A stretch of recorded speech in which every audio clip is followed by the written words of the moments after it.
నమస్తే welcome to BRK news. నేను మీ మధు. మిత్రులారా అందరికీ మార్నింగ్ న్యూస్లోకి స్వాగతం. ముందుగా వెలుగు దినపత్రికను చూసుకుందాం. రెండు రాష్ట్రాల నడుమ కృష్ణా నీళ్ళ మంట. ఢిల్లీ కేంద్రంగా మరోసారి పావులు కదుపుతున్న చంద్రబాబు. గోదావరి బనకచెర్ల లింకుకు అనుమతి ఇవ్వాలని కేంద్రంపై ఒత్తిడి. బీబీ లింకులో సాగర్కు కుడికాల్వ ద్వారా కృష్ణా నీళ్లకు ఎసరు. కేంద్ర జలశక్తి శాఖ మంత్రి ఉత్తమ్ను కలిసిన 24 గంటల్లోనే అదే మంత్రితో ఏపీ సీఎం డిప్యూటీ సీఎం భేటీ. బనకచెర్ల ప్రాజెక్టుకు అనుమతులు, నిధులపై మంతనాలు. 2016లోనే పోలవరం సోమశీల లింకుకు బాబు కుట్ర. ఇప్పుడు రీడిజైన్ చేసి బీబీ లింక్ బిఎస్ లింకుకు పన్నాగం. అప్పుడు 350 టీఎంసీలు అయితే ఇప్పుడు 400 టీఎంసీలకు స్కెచ్. కేసీఆర్ నిర్వాహకంతో కృష్ణా జిల్లాలో తెలంగాణ వాటాకు గండి. బీఆర్ఎస్ హయాంలో ముచ్చుమర్రి పోతిరెడ్డిపాడు సామర్థ్యాలు పెంపు. నాడు ఏపీకి సహకరించి నేడు రాద్ధాంతం చేస్తున్న ప్రధాన ప్రతిపక్షం. తెలంగాణ ఏపీ మధ్య కృష్ణా నీల మంటలు మళ్ళీ రగులుకున్నాయి. కృష్ణా జిల్లాలో న్యాయమైన వాటా కోసం ఓవైపు తెలంగాణ పోరాడుతున్నది. 70% వాటా దక్కాలని ట్రిబ్యునల్ వాదనలు వినిపిస్తున్నది. కానీ ఇదే సమయంలో ఏపీ తన కుట్రలకు తెరలేపింది. కృష్ణా జిల్లాలపై ఢిల్లీ వేదికగా రాజకీయ పావులు కదుపుతున్నది. గోదావరి బనకచెర్ల బీబీ లింక్ ప్రాజెక్టుకు ఓకే చేయించుకునేందుకు కేంద్రంపై ఒత్తిడి తెస్తున్నది. మన రాష్ట్రానికి న్యాయంగా దక్కాల్సిన వాటాలపై కేంద్ర జలశక్తి శాఖ మంత్రి సిఆర్ పాటిల్తో మంత్రి ఉత్తమ్ భేటీ అయిన 24 గంటల్లోనే అదే కేంద్ర మంత్రితో AP CM Chandrababu, deputy CM Pawan Kalyan సమావేశమయ్యారు. గోదావరిలోని మిగులు జలాలనే బనకచెర్ల ప్రాజెక్టుకు తరలిస్తామని చంద్రబాబు చెబుతున్నారు. కానీ అసలు ఆ మిగులు జలాలను కూడా వాటాలు తీర్చకుండా వాడుకోవడానికి లేదు. రాష్ట్ర విభజన తర్వాత గోదావరిపై 1486 టీఎంసీలను గంపగుత్తగా కేటాయించగా అందులో తెలంగాణకు 968, ఏపీకి 518 టీఎంసీలను కేటాయించారు. అసలు మిగులు జలాలు ఎన్ని ఉన్నాయన్న దానిపై పక్కా లెక్కలు తీయలేదు. మిగులు జలాల లెక్క తేలకుండా 2 రాష్ట్రాల వాటాలను తేల్చలేని పరిస్థితి. అలాంటప్పుడు మిగులు జలాల ఆధారంగా ప్రాజెక్టుకు ఎట్లా చేపడతారన్న ప్రశ్నలు ఉత్పన్నమవుతున్నాయి. ఇటు కృష్ణాలోనూ వాటాలు తేలకుండా ప్రాజెక్టును చేపట్టడం ఏంటన్న సందేహాలు వ్యక్తమవుతున్నాయి. ట్రిబ్యునల్లో రాష్ట్రాల వాటాను తేల్చే సెక్షన్ 3పై వాదనలు వినాలని మనం వాదిస్తుంటే కాదు, ముందు ప్రాజెక్టు వారి కేటాయింపులపైన తేల్చాలని ఏపీ పట్టుబడుతున్నది. దానికి కారణం ఇట్లాంటి బీబీ లింక్ ప్రాజెక్టు లేనన్న అనుమానాలు వెల్లువెత్తుతున్నాయి. ప్రాజెక్టులకు వాటాను తేలిస్తే లింకులు చేపట్టి ప్రాజెక్టు వారిగా కృష్ణా వాటిని తరలించుకోవాలన్న కుట్రలో భాగంగా ఆ వాదనను ఏపీ తెరపైకి తీసుకొచ్చిందన్న సందేహాలు వస్తున్నాయి. మిత్రులారా, ఏపీ 300 టీఎంసీలు అయితే ఇప్పుడు 400 టీఎంసీలకు స్కెచ్. ఈ గోదావరికి దీనికి సంబంధించి ఆ మిగులు ఏవైతే వాటర్ ఉంటాయో, ఎన్ని టీఎంసీలు ఉంటాయో అవి ఆంధ్రోలు మలుపుకునే ప్రయత్నం చేస్తున్నారంట. అసలు అది మిగులెంత ఉన్నది, ఎట్లా పెంచుతున్నారు, ఇదంతా ఫస్ట్ లెక్క తేలకుంటే ఎట్లా మీరు చేస్తారంటే అనే ఒక చర్చ అయితే జరుగుతున్నది. ఉత్తమ్ కుమార్ రెడ్డి, తెలంగాణ నీటిపారుదల శాఖ మంత్రి ఉత్తమ్ కుమార్ రెడ్డి కలిసిన 24 గంటల్లోనే మళ్ళీ తిరిగి చంద్రబాబు కావచ్చు, అట్లాగే పవన్ కళ్యాణ్ కావచ్చు కలవడం వెనుక ఆంతర్యం ఏమిటి అనే ప్రశ్నలు మొత్తం మీద అయితే వెలువడుతున్నాయి. ఇంకోసారి మళ్ళీ ఎప్పుడైతే తెలంగాణ నిధుల కోసం, నియామకాల కోసం సపరేట్ అయిందో ఇప్పటికి కూడా ఆ నీళ్ళ పంచాయతీ ఇంకా నడుస్తూనే ఉందని చెప్పుకోవచ్చు.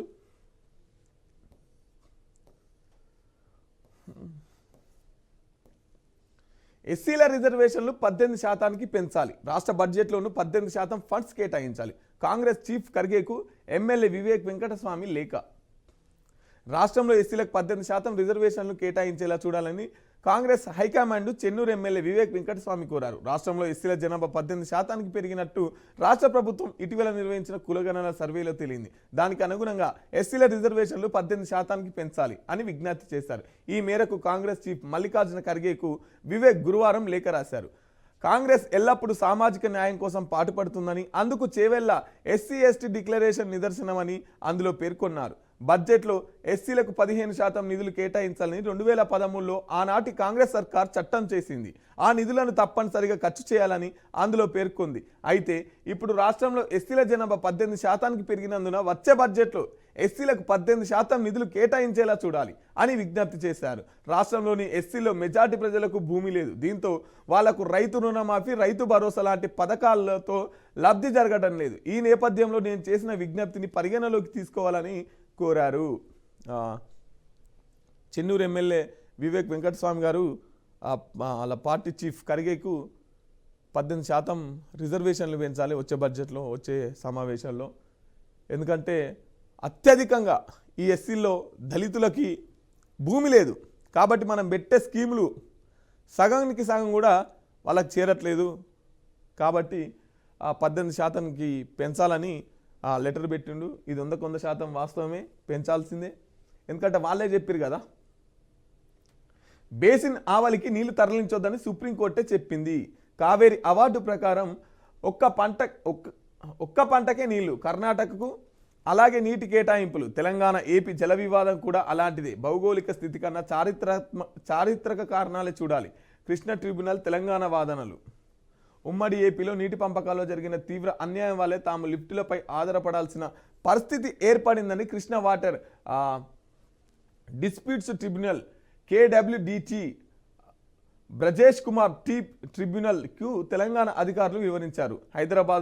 హైదరాబాద్ రాష్ట్రంలో గ్రావిటీతో కూడిన ప్రాజెక్టులకు ప్రతిపాదించగా ఉమ్మడి ఏపీలోని వాటిని పక్కన పెట్టారని చెప్పారు. అందుకే తెలంగాణలో లిఫ్టుల మీద ఆధారపడి పంటకు నీళ్ళు ఇవ్వాల్సిన పరిస్థితి వచ్చిందన్నారు.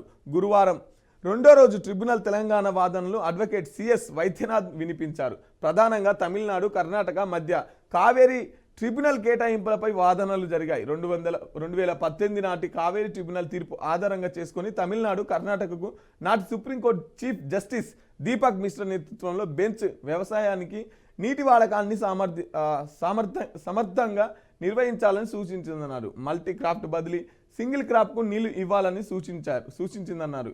ఆ మేరకు కర్ణాటకకు నీటి కేటాయింపులు చేసిందన్నారు. అవుట్ బేసిన్కు నీటిని తరలించొద్దన్న సుప్రీంకోర్టు తీర్పును ట్రిబ్యునల్కి తీసుకొచ్చింది. అసైన్డ్ భూములపై యాజమాన్య హక్కులు కసరత్తు చేస్తున్న రాష్ట్ర ప్రభుత్వం. ఇప్పటికే అసైన్డ్ భూముల వివరాల సేకరణ, 24.45 లక్షల ఎకరాల అసైన్డ్ ల్యాండ్ గుర్తింపు, హక్కుల కల్పనపై ఇతర రాష్ట్రాల్లో అధ్యయనం, నోటరీల మీద లక్షల ఎకరాలు చేతులు మారినట్టు గుర్తింపు, అసైన్డ్ భూములపై యాజమాన్య హక్కు కల్పించేందుకు రాష్ట్ర సర్కార్ కసరత్తు మొదలుపెట్టింది. ఇందులో భాగంగా ఏ జిల్లాలో ఎంతెంత అసైన్డ్ భూములు ఉన్నాయో వివరాలు తెప్పించుకుంటుంది. ఇతర రాష్ట్రాల్లో అసైన్డ్ భూములకు ఎలాంటి హక్కులు కల్పించారో కూడా అధ్యయనం చేస్తున్నట్లు తెలుస్తున్నది. రాష్ట్ర వ్యాప్తంగా 24.25 లక్షల ఎకరాల అసైన్డ్ భూములు ఉన్నట్టు తేలింది. ఇందులో డిజిటల్ సైన్ కానివి 5.36 లక్షల ఎకరాలు ఉన్నట్టు గుర్తించింది. ఈ అసైన్డ్ భూములకు కూడా పట్టాలు ఇచ్చే కార్యక్రమం జరగబోతుందంట. మిత్రులారా, రాజలింగమూర్తి హత్యపై రాజకీయ దుమారం, బీఆర్ఎస్ కాంగ్రెస్ మధ్య మాటల యుద్ధం. ఆ మర్డర్పై సీఎం రేవంత్ రెడ్డి ఆరా, హత్య వెనుక ఎవరున్నా వదిలిపెట్టొద్దని పోలీసులకు ఆదేశం. భూ తగాదా విషయంలో 4 కలిసి హత్య చేశారని మృతుడి భార్య కంప్లైంట్. పెద్ద లీడర్ల హస్తం ఉందని ఆరోపణ. పోలీసులు అదుపులో ఉన్న 2 నిందితులు. ముగిసిన రాజలింగమూర్తి అంత్యక్రియలు. అని భూపాలపల్లి పట్టణంలో జరిగిన రాజలింగమూర్తి హత్యపై రాజకీయ దుమారం రేపుతున్నది. బీఆర్ఎస్ దోపిడీ ప్రశ్నించినందుకే ఈ మర్డర్ జరిగిందని కాంగ్రెస్ నేతలు ఆరోపించగా, ఈ హత్యలో తమకు ఎలాంటి సంబంధం లేదని బీఆర్ఎస్ నేతలు వివరణిచ్చారు. ఈ విషయంపై సిబిఐ విచారణ జరిపించాలని డిమాండ్ చేశారు. ఈ మర్డర్పై సీఎం రేవంత్ రెడ్డి కూడా ఆరా తీశారు. హత్య వెనుక ఎంతటి వారున్నా వదిలిపెట్టొద్దని పోలీస్ అధికారులను ఆదేశించారు. నిష్పక్షపాతంగా ఎంక్వైరీ చేసి పూర్తి ఆధారాలు సేకరించాలని, దోషులకు శిక్ష పడేలా చూడాలని సూచించారు. ఈ రామలింగమూర్తి భూపాలపల్లి దానికి సంబంధించిన వ్యక్తి. అయితే విషయం ఏంటంటే ఈయన కూడా బీఆర్ఎస్ పార్టీ, ఇలా భార్య బీఆర్ఎస్ పార్టీ కార్పొరేటరే. ఈ రాజలింగమూర్తి భార్య కూడా బీఆర్ఎస్ కార్పొరేటరే. కానీ ఆ మేడిగడ్డ బ్యారెక్స్ సంబంధించి దీంట్లో చాలా అవినీతి జరిగింది, దీంట్లో చాలా అక్రమాలు జరిగినాయి అని చెప్పేసి కేసీఆర్ మీద, హరీష్ రావు మీద దానికి సంబంధించిన అధికారుల మీద ఇంజనీర్ల మీద కేసు వేసిన వ్యక్తి. సో మళ్ళా ఈరోజు ఈ కేసు వాయిదా ఉన్నది. ఒక్కరోజు ముందే ఈ హత్య జరగడం ఎందుకు జరుగుద్ది అని చెప్పేసి కాంగ్రెస్ వాళ్ళు కావాలని వాళ్ళు కుట్ర పని చేసి అని చెప్పేసి కాంగ్రెస్ వాళ్ళ ఆరోపణ. మాకు సంబంధం లేదని వాళ్ళు ఇక మొత్తం మీద చట్టం తను చేసుకుంటూ పోతుంది. బీఆర్ఎస్ దోపిడీని ప్రశ్నించినందుకే హత్య మర్డర్ కేసులో కేసీఆర్ కేటీఆర్ హరీష్ గండ్ర పాత్ర మంత్రి కోమటిరెడ్డి. 10 ఏళ్లలో బీఆర్ఎస్ హత్య రాజకీయాలను పెంచి పోషించింది. లోతుగా దర్యాప్తు చేస్తామని వెల్లడి. చెయ్యిరి, అధికారం మీ చేతుల్లోనే ఉంది కదా. అధికారం మీ చేతుల్లో ఉన్నప్పుడు అంత డౌట్ వచ్చినప్పుడు చేయాల్సింది.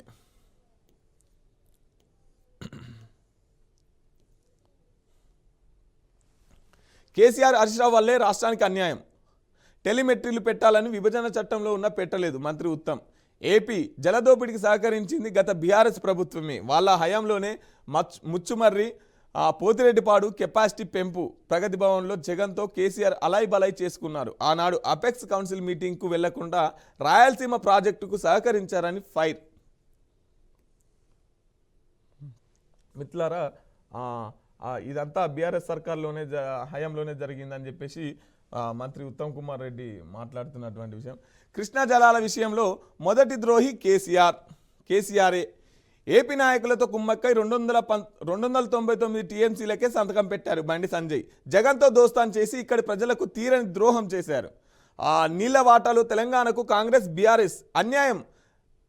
దక్షిణ తెలంగాణ ఎడారిగా మారేందుకు ఈ పార్టీలే కారణమని ఫైర్. ఏపీ జలదోపిడిపై సర్కారు మొద్దు నిద్ర. సీఎం రేవంత్ మంత్రి ఉత్తమ్ చోద్యం చూస్తున్నారు హరీష్ రావు. చంద్రబాబును కేంద్రాన్ని అడిగే దమ్ము రేవంత్కు లేదు. కేఆర్ఎంబీ ఆఫీస్ ముందు ధర్నా చేద్దామంటూ సవాల్. ప్రాజెక్టులకు అనుమతులు సాధించడంలో సర్కార్ ఫెయిల్ అయిందని కామెంట్.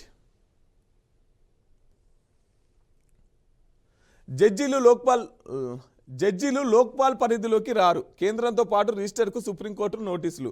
లోక్పాల్ ఉత్తర్వు న్యాయ వ్యవస్థ స్వతంత్రతను డిస్టర్బ్ చేసే విధంగా ఉందని కామెంట్. అరే, ఇండియా బోని ఆల్రౌండ్ షోతో చెలరేగిన ఇండియా ఛాంపియన్స్ ట్రోఫీలో బోని చేసింది. చేసింగ్లో శుభ్మన్ గిల్ 101 నాట్అవుట్ సెంచరీతో రాణించడంతో గురువారం జరిగిన లీగ్ మ్యాచ్లో 6 వికెట్ల తేడాతో బంగ్లాదేశ్పై గెలిచింది. ముందుగా బంగ్లాదేశ్ 49.4 ఓవర్లలో 228 రన్స్కు ఆల్అవుట్ అయింది. తౌహిద్ హిద్రోయి 1000 సెంచరీ సాధించగా జాకేర్ అలీ 6 రాణించారు. తర్వాత ఇండియా 46.3 ఓవర్లలో 231/4 స్కోర్ చేసి నెగ్గింది. రోహిత్ 14, రాహుల్ 41 నాట్అవుట్ నిలకడగా ఆడారు. రేఖ గుప్తా ప్రమాణం. ఢిల్లీ సీఎంగా రేఖ గుప్తా ప్రమాణం చేశారు. ఆమెతో పాటు 6 మంత్రులు కూడా ప్రమాణం చేశారు. గురువారం ఢిల్లీలోని రామ్లీలా మైదానంలో సీఎం మంత్రులతో లెఫ్టినెంట్ గవర్నర్ వికే సక్సేనా ప్రమాణం చేయించారు. ప్రధాని మోదీ, అమిత్ షా, ఎన్డీఏ పాలిత రాష్ట్రాల సీఎంలు హాజరయ్యారు. నిన్న మొత్తం మీద అయితే ఢిల్లీ ముఖ్యమంత్రి రేఖ గుప్తా గారు ప్రమాణ స్వీకారం చేశారు. విద్యా వ్యవస్థను ఢిల్లీ నుంచి రిమోట్తో నడపలేరు. రాష్ట్రాలపై కేంద్రం గుత్తాధిపత్యం సరికాదు. Deputy CM Bhatti. ఎడ్యుకేషన్ ఉమ్మడి జాబితాల్లో అంశం. సహకారం అంటే బలవంతం కాదు, కేవలం సంప్రదింపులే. వీసీల అర్హత ప్రమాణాలు మార్చడంపై ఫైర్. కేరళలో నిర్వహించిన జాతీయ ఉన్నత విద్యా సమ్మేళనానికి హాజరు. విద్యా వ్యవస్థను ఢిల్లీ నుంచి రిమోట్ కంట్రోల్ ద్వారా నడపలేమని డిప్యూటీ సీఎం భట్టి విక్రమార్క అన్నారు. రాష్ట్రాల అవసరాలకు అనుగుణంగా విధానాలను రూపొందించాలని కేంద్రానికి సూచించారు. సహకారం అంటే బలవంతం కాదని, కేవలం సంప్రదింపులేనని గుర్తు చేశారు. గురువారం కేరళలోని తిరువనంతపురంలో ఆ స్టేట్ గవర్నమెంట్ ఏర్పాటు చేసిన జాతీయ ఉన్నత విద్యా సమ్మేళనంలో తెలంగాణ ప్రభుత్వం తరఫున డిప్యూటీ సీఎం భట్టి పాల్గొన్నారు. యూజీసీ ముసాయిదా నిబంధనల ప్రభావం, రాష్ట్రాల స్వయం ప్రతిపత్తి తదితర అంశాలపై చర్చించారు. ఈ సందర్భంగా తెలంగాణ విద్యారంగంలో కార్యక్రమాల గురించి ఆయన వివరించారు. మీరు బిల్లు చెల్లించాలి కానీ ఫుల్ ఆర్డర్ చేయలేరు అన్న తరహాలో యూజీసీ కొత్త నిబంధనలు ఉన్నాయన్నారు. నిన్న విద్యా సమ్మేళనానికి భట్టి విక్రమార్క గారు వెళ్ళి మాట్లాడినటువంటి విషయం. సిబిఐతో విచారణ జరిపించాలి, నాపై కావాలని ఆరోపణలు చేస్తున్నారు గండ్ర. వాస్తవాలు తెలుసుకోకుండా మాట్లాడుతున్నారు. హత్యారి రాజకీయాలు కాంగ్రెస్లకే అలవాటని వ్యాఖ్య. హద్దు దాటితే కఠిన చర్యలే. ఓటీటీ ప్లాట్ఫామ్స్ యూట్యూబర్లకు కేంద్రం హెచ్చరిక. వల్గర్ కంటెంట్ టెలికాస్ట్ చేస్తే చర్యలు తప్పవు. నీతి నియమాలు తప్పకుండా పాటించాల్సిందే. ఏ రేటింగ్ కంటెంట్ను పిల్లలకు అందుబాటులో ఉంచొద్దు. సెక్సువల్ చట్టం నిషేధించిన కంటెంట్ టెలికాస్ట్ చేయొద్దని వార్నింగ్. అబ్బా, ఇదైతే ఇప్పుడు విచ్చలవిడైపోయింది. ఈ సోషల్ మీడియా ఏందో, ఈ ఓటీటీ ఏందో కానీ అసలు ఫోన్ ఓపెన్ చేస్తే బూతే. ఫోన్ కనీసం చూస్తే ఫోన్ దాంట్లో ఓపెన్ చేసినా అది యాడ్లు కూడా అట్నే తయారైనాయి. వద్దన్న వస్తుంటాయి అవి. దీని మీద ఖచ్చితంగా ఉక్కుపాదం మోపాల్సిందే.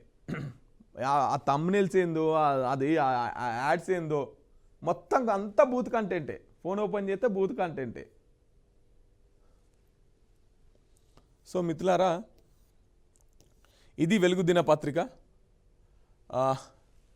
ఒకసారి ఆంధ్రజ్యోతి పత్రికను చూసుకుందాం.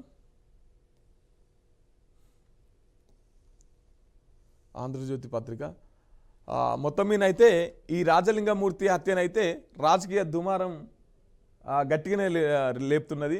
ఇటు గండ్రా, ఇటు హరీష్ రావు గారు, తర్వాత కేటీఆర్ రావు గారు, ఆ తర్వాత కేసీఆర్ కావాలని కుట్ర పన్నే ఒకరోజు కేసు ముందుందన్న దాంతో ఇంకోటి కేసీఆర్ బయటికి వెళ్తున్నాడు కదా. కేసీఆర్ బయటికి వెళ్తున్నా అంటే ఇదే నా స్వాగతం అన్నట్టు ఇంకోలు. మిత్రులారా, దిశా పత్రికను చూసుకుందాం. బంగ్లాదేశ్పై భారత్ ఘన విజయం.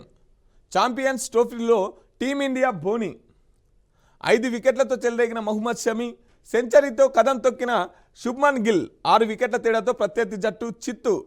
దుబాయ్ వేదికగా జరిగిన ఛాంపియన్స్లో ట్రోఫీలో టీమిండియా బోని కొట్టింది. తొలి మ్యాచ్లో బంగ్లాదేశ్ను ఓడించి టోర్నీలో శుభారంభం చేసింది. టాస్ ఓడిన భారత జట్టు 49.4 ఓవర్లలోనే బంగ్లా జట్టును 228 పరుగులకే కట్టడి చేసింది. బౌలింగ్లో మహమ్మద్ షఫీ 5/53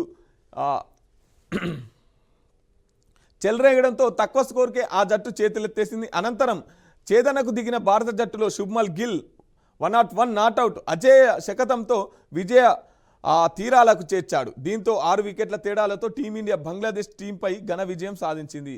మొత్తం మీద అయితే టీమిండియా బంగ్లాదేశ్ వాళ్ళని చిత్తుడగొట్టి మనోళ్ళు బోని చేసిరు.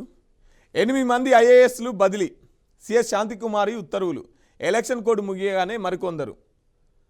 మనం చెప్పింది కదా సీఎం సార్, వీళ్ళు ఎవరు పనిచేస్తలేరు, ఏసీ రూములకు అలవాటు పడ్డారు, మొత్తం ఏసీ రూములలోనే కూర్చుంటున్నారు, జర ఫీల్డ్ మీదకి వెళ్ళండి అని చెప్పేసి అగో దాని ఎఫెక్టు కొంతమంది బదిలీలు అవుతున్నారంట. వివాదాలకు care of BRS. Kaleshwaram, phone trapping, E formula, car race, farm house పార్టీలు, భూపాలపల్లి మర్డర్, నిత్యం వివాదాల్లో చిక్కుకుంటున్న నేతలు, ఇప్పటికే చుట్టుముట్టిన పలు కేసులు, విచారణలు ఎదుర్కొంటున్న కీలక లీడర్లు. ఇటీవలే వివాదాస్పదమైన ఫామ్ హౌస్ పార్టీ, తాజాగా రాజలింగమూర్తి హత్య కేసుల్లోనూ పలువురి పేర్లు. రాష్ట్రంలో ఏ ఘటన జరిగినా గులాబీ పార్టీకి లింక్. 10 ఏళ్ల పాటు రాష్ట్రాన్ని పాలించిన బీఆర్ఎస్ పార్టీ ఇప్పుడు వివాదాలకు కేర్ ఆఫ్ అడ్రస్గా మారింది. రాష్ట్రంలో ఏ ప్రాంతంలో ఏ ఘటన జరిగినా అది గులాబీ పార్టీకి లింక్ అయి ఉండడం కేడర్ను ఆందోళనకు గురి చేస్తున్నది. అధికారంలో ఉన్న టైంలో చేసిన తప్పుడు కేసులు విచారణలు ఎదుర్కొంటున్న ఆ పార్టీ కీలక నేతలపై రోజుకు ఆరోపణలు పెరుగుతూనే ఉన్నాయి. ముఖ్యంగా బడా నేతలే ఈ వివాదాల్లో చిక్కుకుండడంతో పార్టీ పరువు రోజుకు మసకబారుతున్నది. వీటన్నింటి నుంచి ఎలా తప్పించుకోవాలో తెలియక నేతలంతా మదన పడుతున్నారు. కాళేశ్వరం ప్రాజెక్టు మొదలు భూపాలపల్లి జిల్లాలో జరిగిన హత్యోదంతం వరకు బీఆర్ఎస్ పార్టీపై ఆరోపణలు వచ్చాయి. కాళేశ్వరం ప్రాజెక్టు నుంచి మొదలై గత అసెంబ్లీ ఎన్నికల ముందు కాళేశ్వరం ప్రాజెక్టులో భాగమైన మేడిగడ్డ, అన్నారం, సుందిల బ్యారేజ్ డ్యామేజ్లు ఏర్పడింది. అప్పటి నుంచి బీఆర్ఎస్ పార్టీకి దెబ్బలు తగులుతూనే ఉన్నాయి. 1,00,000 కోట్లతో నిర్మించిన ప్రాజెక్టు సంబంధించిన పిల్లర్లు కుంగిపోవడాన్ని ప్రజలు జీర్ణించుకోలేకపోయారు. బీఆర్ఎస్ నిర్లక్ష్యం వల్లే నష్టం చవిచూడాల్సి వచ్చిందన్న అభిప్రాయం అందరిలోనూ కనిపించింది. దీంతో కాంగ్రెస్ ప్రభుత్వం కొలువుదీరిన తర్వాత ఈ ఘటనపై ఎంక్వైరీకి ఆదేశించింది. విచారణ కమిషన్ను నియమించింది. ఏడాది కాలంగా విచారణ కమిషన్ ఎంక్వైరీ చేస్తూనే ఉంది. ఇప్పటి వరకు విచారించిన అధికారులు కాంట్రాక్టు సంస్థలు పూర్తిగా అప్పటి సీఎం కేసీఆర్ నిర్ణయం మేరకే నిర్మించినట్లు ఒప్పుకున్నారు. దాంతో ఇంత పెద్ద డ్యామేజ్కి గత ప్రభుత్వ పెద్దలే కారణమని సూచనప్రాయంగా. కాంగ్రెస్ అధికారంలోకి వచ్చినప్పటి నుంచి వరుస దెబ్బలే ఒకదానికొకటి పాపం వాళ్ళు ఎమ్మెల్సీ ఎన్నికలల్లో అభ్యర్థిని నిలబెట్టలేకపోయినారు. ఒక్కదానికొకటి మొత్తం ఇదే. ఇది అయ్యిందో లేదో అని ఈడ కళ్ళు తెలిసేసే వరకు ఇంకోటి ఉంటుంది నెత్తి మీద. వీళ్ళకి ఇక వివరాన్ని ఇచ్చుకుంటే సరిపోతుంది అన్నట్టు.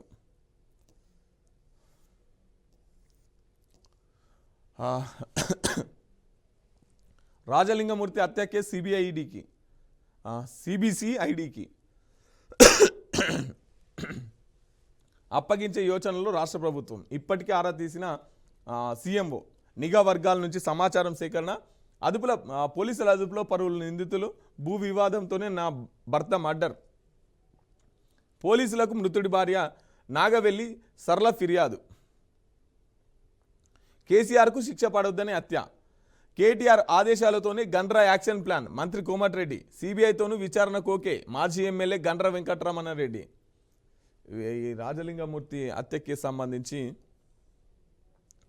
తెలంగాణకు 1.08 లక్షల కోట్లు పన్నులు పథకాల రూపంలో కేటాయించారు. కేంద్ర బడ్జెట్లో రాష్ట్రానికి అన్యాయం చేశారనే అసత్య ప్రచారం. దీనిపై బహిరంగ చర్చకు సిద్ధం. 6 గ్యారంటీస్ డైవర్ట్ చేసేందుకే కేంద్రంపై కాంగ్రెస్ దుష్ప్రచారం. కృష్ణా జలాల వాటాలో తెలంగాణకు అన్యాయం చేసింది కాంగ్రెస్ బీఆర్ఎస్ పార్టీలే. కేంద్ర మంత్రి బండి సంజయ్కి బిగ్ రిలీఫ్. దండుపాలెం బాచ్ అంటూ గులాబీ నేతలపై వ్యాఖ్యలు. మునుగోడు బై ఎలక్షన్ సందర్భంగా కేసు కొట్టేసిన నాంపల్లి ప్రజాప్రతినిధుల కోర్టు. అప్పుడు మునుగోడు బై ఎలక్షన్ల దానికి సంబంధించి దండుపాలెం బ్యాచ్ అన్నదాన్ని ఆ కేసు మొత్తం మీద అయితే కొట్టుడు పోయిందట. ఇక కేంద్రం నోరు తెరిస్తే కేంద్రం ఏమి ఇవ్వలేదు అంటారు కదా. చర్చకు మేము సిద్ధం, చర్చకు రండి అని చెప్పేసి మంత్రి గారు, కేంద్ర మంత్రి మాట్లాడుతున్నటువంటి విషయం. ఢిల్లీ సీఎంగా రేఖా గుప్తా ప్రమాణం. మంత్రులుగా 6 ఎమ్మెల్యేలు సైతం. రామ్లీలా మైదానంలో వేడుకలు అటెండ్ అయిన పీఎం మోడీ. కేంద్ర మంత్రులు, ఎన్డీఏ సీఎంలు, మంత్రులకు శాఖల కేటాయింపు. సీఎం వద్దే ఫైనాన్స్, డిప్యూటీ సీఎంకు ఇరిగేషన్ శాఖ. తొలి కేబినెట్ భేటీ. ఢిల్లీలో ఆయుష్మాన్ భారత్ అమల్. కాగ్ రిపోర్టులకు గ్రీన్ సిగ్నల్.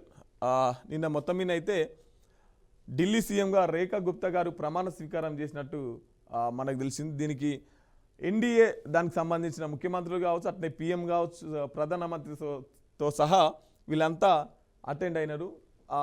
2 మహిళలకు ఇస్తాన్న 2500 వెంటనే వచ్చే నెల నుంచి అమలు చేస్తున్నట్టు అక్కడ వేదిక మీద మాట్లాడినట్టు మనకు తెలుస్తుంది. మిత్రులారా, డైరెక్ట్ సీఎం మేడం. ఎమ్మెల్యే గెలిచింది, డైరెక్ట్ సీఎం అయింది. నాకు తెలిసి ఆమె కూడా అస్సలు ఎక్స్పెక్ట్ చేసి అనుకోని ఉండదు. సో ఏబీవీ నుంచి తన ప్రయాణం మొదలై ఇప్పుడు ముఖ్యమంత్రి సీట్లో కూర్చుంది. ఆ మొత్తం మీద ఎవరుంటారు ఏమవుతుంది అన్న దానికి ఒక తెరనైతే పడింది. కోర్టు ఆదేశాలు అంటే లెక్కలేదా? మీ ఇష్టానుసారంగా ప్రవర్తిస్తామంటే కుదరదు. న్యాయస్థానం ఆర్డర్స్ అంటే ఏంటో తెలిసేలా చేస్తాం. సెలవు దినాల్లో కట్టడాలు కూల్చొద్దంటే వినరా? హైడ్రాపై మరోసారి హైకోర్టు సీరియస్. ఇక ఈ హైకోర్టు ఎంత సీరియస్ అయినా మనోళ్ళు పట్టించుకుంటలేరు. మంచి సెలవు దినాలల్లా ఇవాళ రేపు కోర్టు ఉండదు కదా, ఇవాళ సాయంత్రం సురువు చేస్తారు. కోర్టు బంద్ అయ్యే టైంకు సురువు చేస్తారు ఇక ఈ కూల్సుడు.